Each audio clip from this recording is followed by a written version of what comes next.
మన దగ్గర గ్యాస్ కొరత వచ్చింది.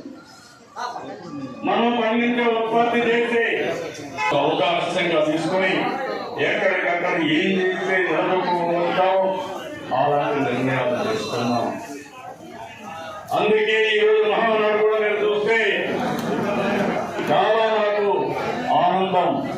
ఎందుకు చెప్తున్నానంటే చాలా మంది క్లస్టర్లో మా నాయకులు చేయలేరంటే కాదు, నాయకత్వాన్ని పటిష్టం చేసే ఏకైక అవకాశం ఇదో క్రైసిస్, ఇదో ఆపర్చునిటీ అని చెప్పి ముందుకెళ్ళాం.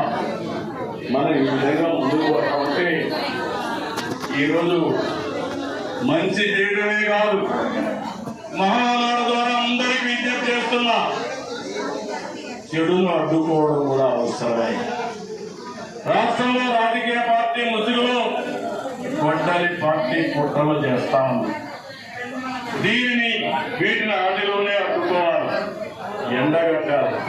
నా జీవితంలో ఎప్పుడూ చూడలేదు మహానాడు పసుపు పండుగ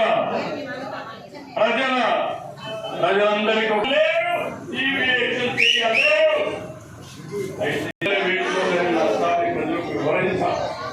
వివరిస్తూనే ఉండాలి, వాళ్ళ నైపుణ్యం గుర్తు చేయాలి.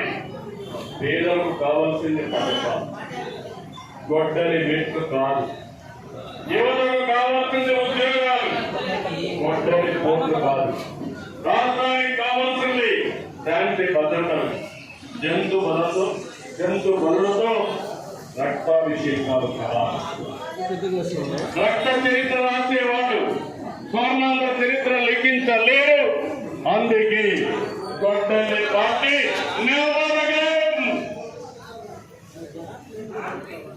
ఇది మీ అందరి మనసుల్లో ఉండాలి, ప్రజల మనసుల్లో ఉండాలి.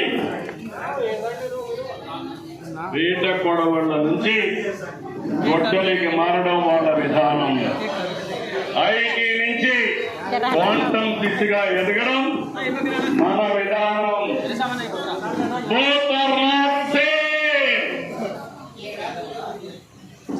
మళ్ళీ గుర్తు పెట్టుకోండి, వేట కొడవళ్ళ నుంచి గొడ్డలికి మారడం వాళ్ళ విధానం.